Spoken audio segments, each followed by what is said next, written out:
Have you achieved success and a high income, but still lack personal fulfillment and work-life balance? You're in the right place.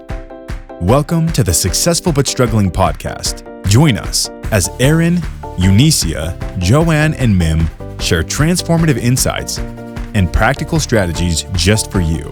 Discover real stories and lessons that will elevate your personal satisfaction, professional accomplishment, and financial empowerment. Welcome to another episode of Successful But Struggling. Today, you're in the company of all four of us, and our job here is to have an open dialogue about what it means to be suffering in silence caused by stress, or is it vice versa? Let's think about that a little bit. I would like for us to start the discussion today by really analyzing how do we each see this idea of we're struggling in silence, we're stressed, or are we stressed and struggling in silence? And Mim, tell us a little bit from a leadership perspective. I'm picking on you because leadership is super important in so many aspects. How do you see that? What do you think about when I ask that question? Yes. Well, Eunicia, thank you so much for asking, because it's so funny. People will strive in their careers toward leadership and not realizing that when you get into leadership and the higher you go in leadership, there is more potential for suffering in silence. Shakespeare really hit it when he said, "Heavy is the head that wears the crown." And really, the higher you go, the lonelier it is, because you've got burdens to carry. You have stresses, and you feel like you shouldn't share those. You feel like, well, I'm in this leadership position for a reason, meaning I have to have the broadest shoulders of anyone around. And so I'm not allowed to speak up. And so the assumption that because I'm the leader, I can't share my problems, I have to be the solver, and a whole host of issues come from that I can't have the problems, I have to be the solver. You think as the leader, just a few things. First of all, you think you have to know everything. Secondly, you feel like you have to do everything because, yes, you have these teams, but I have talked to more leaders who say, "Mim, my team is stretched so thin. We've downsized. We've had a new product launch, and everybody is stretched so thin. I cannot possibly delegate anymore." So you think you have to do more than you actually need to, besides thinking that you have to know everything. And then you think you have to carry all the emotional weight. You can't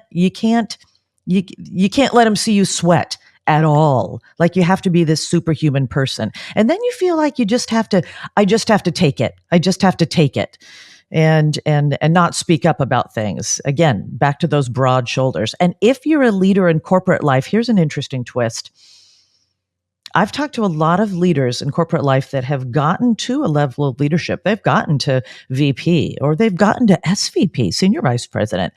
And then they stay there. I'm thinking in particular about a conversation I just had with a vice president who said, "Mim, I've been parked at vice president for 10 years. I want to get up to SVP. It just hasn't happened." And so feeling like I'm stuck, and I just have to keep doing my very best and just keep trying to be perfect and keep knocking myself out, and hopefully I'll get noticed.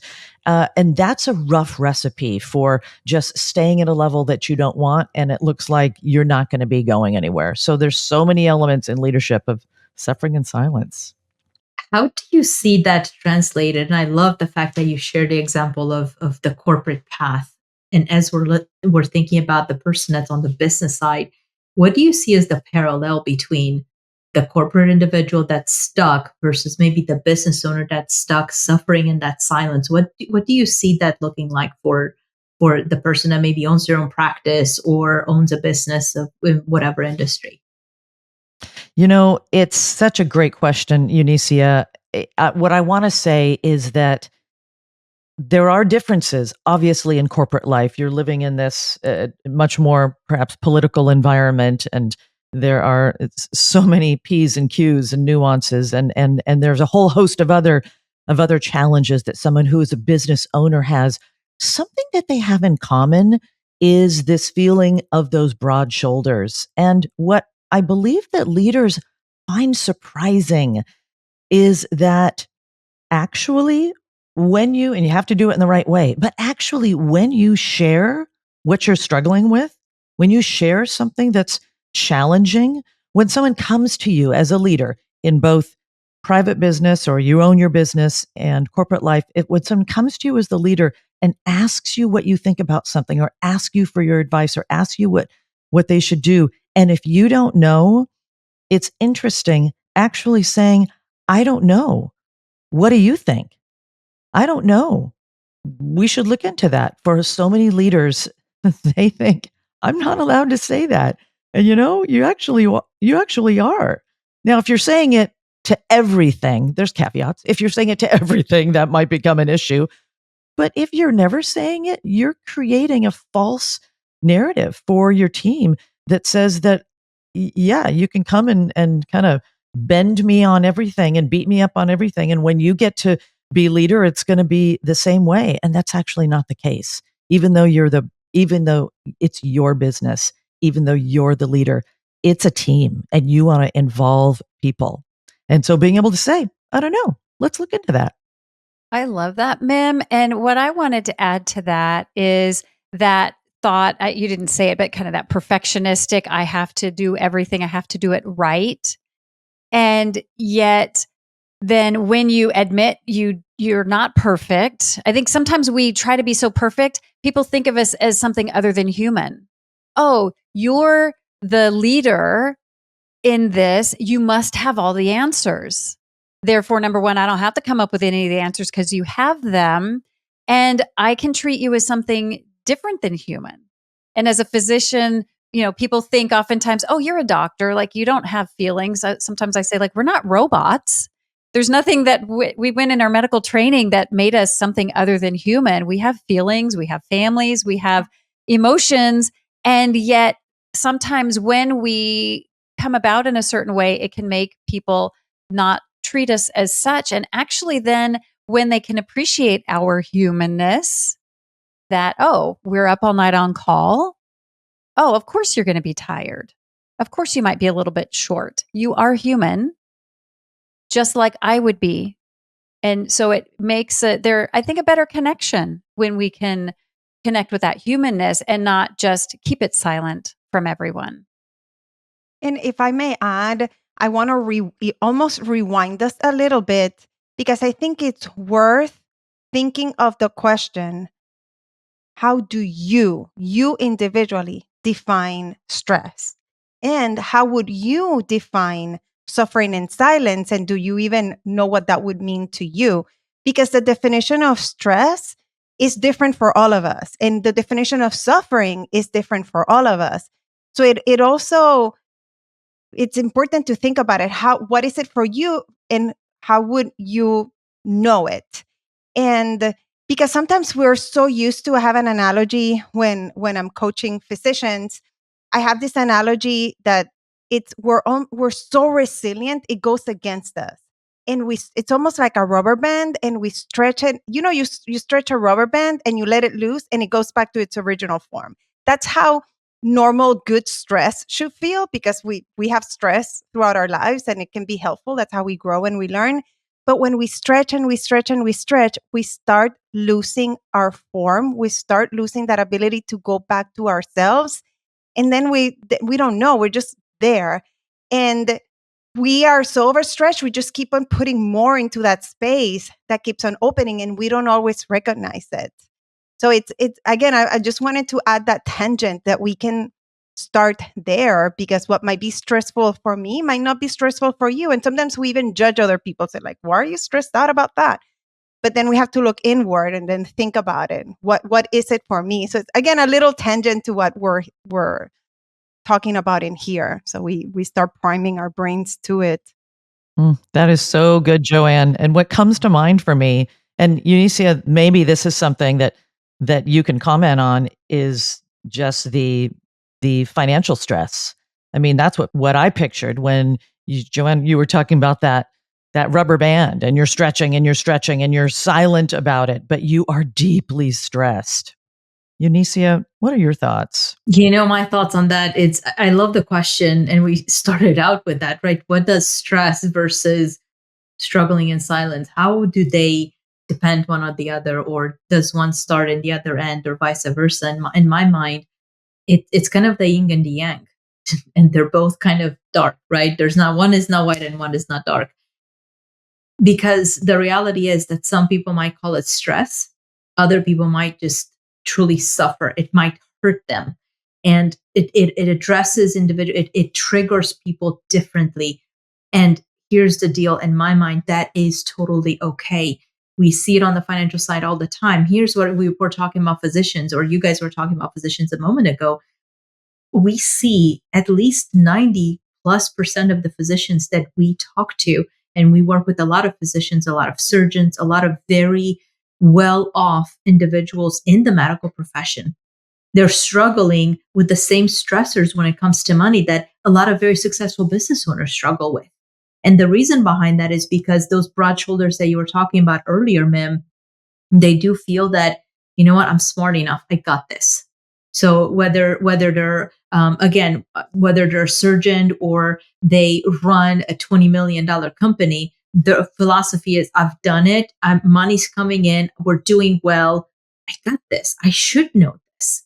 But at the same time, there are these questions in their minds that are triggering things such as other questions such as, am I really doing well on taxes? I keep hearing Kinesia talk about, I might be overpaying in taxes. Nobody else talks about that. Am I losing my mind, or is it really a thing? But I'm smart enough, I should be able to figure it out. So what am I going to do? I'm going to go ask someone about it. And then the response is not there because that expertise may not be there. And we go back to saying, now if I'm going to ask the question, I'm going to ask it again, and it's going to come at the cost of, I don't know my stuff. And then I'm going to feel uncomfortable because maybe I'm being put in a corner. And that also leads to, who can I trust? Who's going to be that person? Who's going to be that team? In our case, it's not just a one-man show. It's a team that helps our clients. And so the question for our clients when they first come on board is, who can I trust? And they need what I know, having worked with hundreds of clients, is that they have to feel the graciousness that it's okay for them to not be perfect, because none of us are perfect. And the moment they feel that, oh my God, I'm not alone. No, you're not alone. And that's okay, because you have your area of specialty that you work on every single day. And that's a craft that you focus on. Why in the world should you be thinking, for example, about finance, or for example, how to master leadership? That's not what you do day in and day out. And that's okay. But the reality is you also need those components, because those are the same components that are causing the stress. So it's not just the one or the other. It's how do they intertwine for every single person individually? And that's a question only you can answer. And if you've got that problem, the best place to start is to just figure out what is I call it the common denominator, or the domino effect, to say, okay, this is my biggest struggle. This is what keeps me up at night. And just tackle it one by one. What is the biggest? Address that. Then we'll get to the next one. And generally, when you work with a team of experts, they can also help you with those as well. So don't feel like you're on your own little island, because you're not. I think so many people who are successful, whether it's as a professional, as a physician, as a business owner, and you think, I'm successful, I've got this. And then, so you don't want to talk about it because maybe admitting that you don't know all the things about finance or another area makes you weak. And yet, what is that silence, not reaching out for an expert who, if that's their area of expertise, why wouldn't a wealth strategist like Eunicia, why wouldn't she know more than I would as a physician about finances? And why wouldn't I seek that input instead of, number one, taking the time and effort to learn it myself, versus maybe, if any of you have issues with ego getting in the way and saying, let me put my ego aside. Just because I'm asking for help from an expert doesn't mean I am not competent and capable. and then you can figure out where to go with that advice. I love the idea of ego, because one thing that I found, Erin, is regardless of the area that someone's struggling with, here's something to kind of strike your ego a little bit. If you've got these problems, we already know that if you're listening to this, you've found your own success, whatever that looks like. If you've got these problems, you actually needing a team of experts, congratulations. You have ascended to another level. So it's not, don't look at it as a problem. Look at it as, I've got the opportunity, I've got the means, I've got the resources to actually hire experts, because there are people that are constantly looking up at you thinking, I wish I could be him or her. But the reality is they're not. And they're left with the desire and the hope. You're there. You're aspiring to the next level. The reality is that what got you here will not get you there, will not get you to that next level. So you've got a good problem on your hands. You've got the problem of success, and that's okay. And that's another thing in my mind of how we can actually work on leveling down the stress. But I know, Joanne, you're going to talk more about how do we bring it down? Yeah. So, and I want to share something personal, because not that long ago, I was going through some really big transitions and I wasn't feeling myself. And I wasn't to the point of feeling very depressed and anxious, which is a distinction to that I wanted to bring up. But I wasn't functioning at my best. And there I am, the psychiatrist, helping people with depression and anxiety, the coach for physicians to avoid burnout, help them through overwhelm. I talk about suffering in silence all the time. That's actually one of the pillars in my programs, literally talked about suffering in silence. And there I was, suffering in silence. And I couldn't get out of it. And I had to deal with, first of all, the recognition that I wasn't feeling well. And the recognition that I needed to say it out loud, that there was a lot that I can do, but I wasn't at my best. And there was, I don't know that I would call it ego, but there was a lot of almost harder than that, because there was a little bit of shame of I'm supposed to be the strong one. And I think that that's kind of the message that I'm hearing you all talk about, that there's a lot of times, again, because we have been successful, because we've accomplished so much, we have this belief somewhere in our brain that then somehow we're not supposed to struggle, or that somehow we're not supposed to feel the struggle, which is the other side of that coin. And sometimes just because we're not feeling horrible, just because we can show up every day, we say, no, I'm fine, right? I talk about that, of how fine is the bad four-letter word that starts with an F that so many of us use. And sometimes, right, like I can tell you a few things that you can kind of check in with yourself to see if you're suffering in silence, right? Are you isolating? Are you no longer sharing some of these things? And because you feel like there's some things wrong, but you don't even know what's wrong. You just don't want to do your usual things. Are you having even more physical symptoms like headaches, stomach upset? Are you not sleeping well?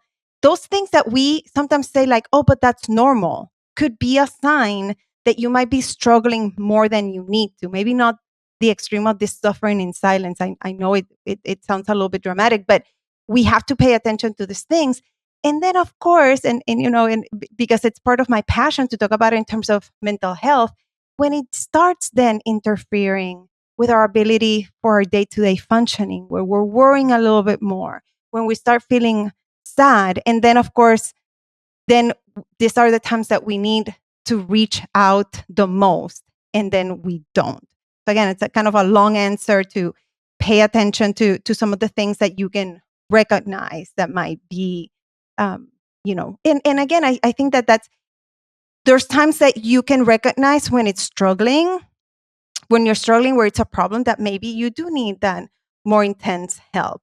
And then times like we've talked in here many times when this is the time to get coaching, right? Like it's, I would love to hear, I know Erin and I were talk a lot about this coaching, because we both do this. It's part of our passion. So I would love, before I keep on going into a lot of tangents, what's your opinion about it, Erin? I know that you do that as well. Right. As that talk about the withdrawing, and you and I both know Joanne as physicians, and maybe if you've suffered from anxiety, depression, a lot of times individuals, their reaction is to withdraw. And even if you're not at a point of anxiety or depression, for me, the words I always used were exhaustion and overwhelm. Burnout didn't resonate, anxiety, depression, but exhaustion and burnout certainly did. And the question is, when you are feeling that struggle, your default mode might be to withdraw or to say, I got big enough shoulders. As Mim said, I can handle it. And yet, when you lean into getting not just any help, but the right help for what you need at that point, and as Joanne said, for coaching, if you're not sure what that means, is coaching is focused on the future. What do you have power over and what can you control? And it's not the same as a counselor or mental health, but you can actually get some very positive results. And I know that when I was hosting a group session not too long ago, I had 2 individuals that felt comfortable enough, instead of struggling in silence, keeping something called after hours charting, like a dirty little secret that they didn't talk about. Why am I the only one at the office until the wee hours of the night? Or maybe that's you as the business owner doing all the things. And yet they shared that they thought they were the worst one in the world at what they were doing. And each of them had this sense that they were the worst. And I thought, what a relief to know now, because they were in this safe group coaching environment, that somebody else felt the exact same way they did. And they didn't have to suffer in silence anymore. Number one. And once you recognized and you were willing to admit that to someone other than yourself and take steps to get some help, then the individuals I've been helping, specifically with shaving hours off of their charting time, I have an individual, their life is just completely a different picture than it was in like 6 weeks. 2 hours less a day, weekends free for the first time in what they said was forever. And being able to fully lean in because they admitted to themselves, I'm struggling and I'm not going to do it on my own anymore like I have been for years. I'm going to reach out to an expert who may be able to help me get out of this so I don't have to keep suffering in silence. And my brain is spinning in hearing you, because I thank you so much. I feel it in my heart, you sharing, because sharing a testimonial of someone who's doing well, it's the reminder that we need to give ourselves, that there is hope, that there's just so much that we can do by ourselves. And that's one of the things that I heard you say. We're not alone in the suffering. A lot of times we believe that we are, and some of this are very universal in things that when we are vulnerable and we share, we give permission to other people to share as well, or see their own struggles from a different standpoint. And something that I say a lot, it's okay to not be okay. It's kind of the other side of the coin. I know that we're being aspirational, but I think if we think of what can we do, and I say this from a mental health perspective and also as a coach, the first thing that we have to do is acknowledge it. Acknowledge that sometimes we're not okay, that maybe we're not functioning at the highest level. And I always make the distinction that, because again, we're so resilient and it goes against us, that you don't need to be not functioning well for it to be a problem. And the question is not, can I do this? Can I keep this level of stress? Is it sustainable? Is this what you really want? Is this in alignment with your values and your priorities? Those are the bigger questions that to start with that acknowledgement. Then, of course, like Erin is saying, reach out. We're talking about coaching, but sometimes we just reach out to a colleague and say, man, how are you doing? Because this is hard. And sometimes just saying it out loud gives us this sense of, okay, I take, where we're talking about that weight that we carry in our shoulders. And then, like Erin was saying, let's break it down. What are some little things that I can do to build that momentum so you start feeling out of it? And Erin, you said something nice of your definition of stress, right? Like in thinking about it that way.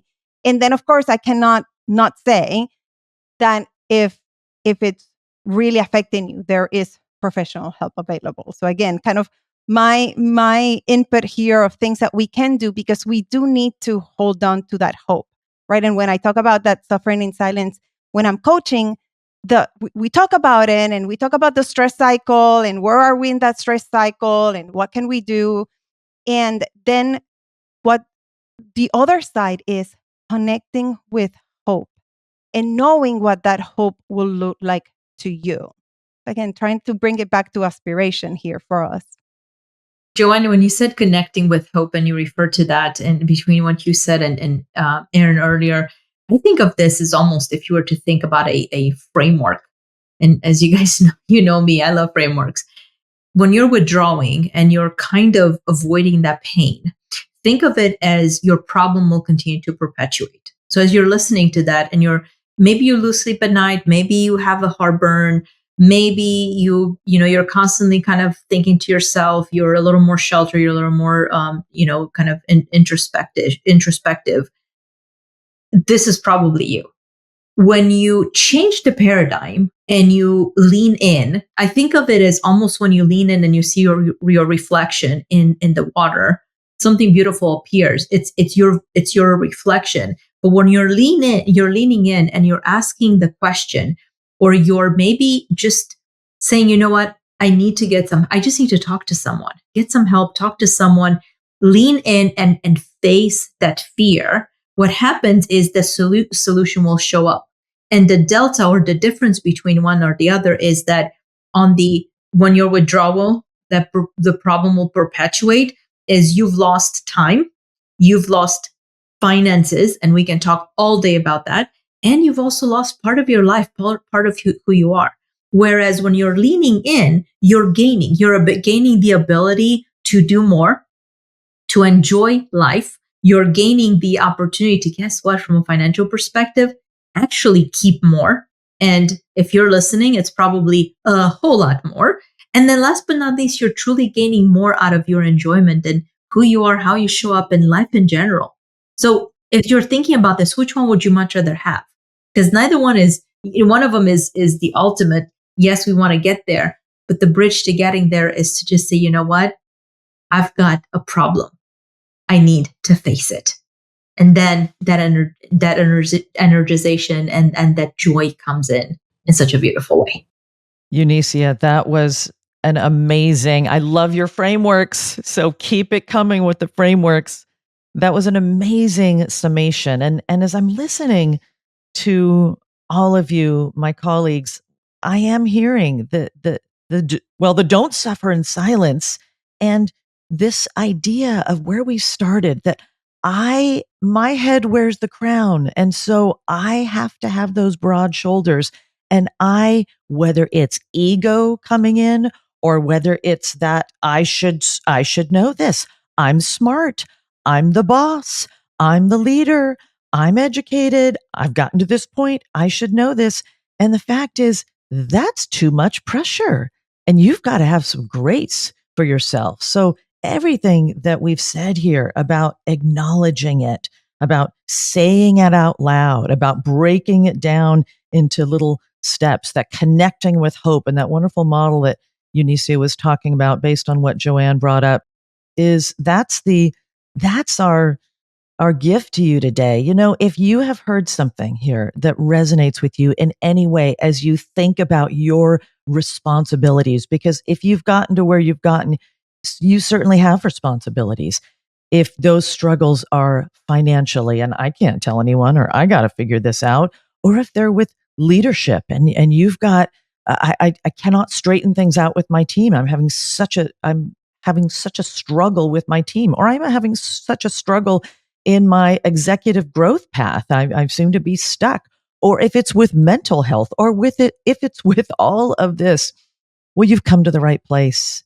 And we would love for you to find more information on this. And you can by talking to any one of us. So we'd love it if you visited our website. This is why we're here, is we love to help.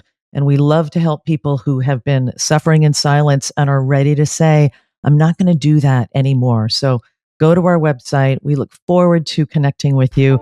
And meantime, stay tuned. Another episode of Successful But Struggling is coming right up. Don't miss out on more strategies that will elevate you to new heights. Visit successfulbutstruggling.com now, where you'll discover exclusive resources and the opportunity to connect with each of us individually. There you can dive deeper into how you, too, can take your personal and professional game to the next level. And if you're serious about optimizing your results, take 2 quick steps now. Number 1, connect with us on the website. And number 2, tune in to the next episode.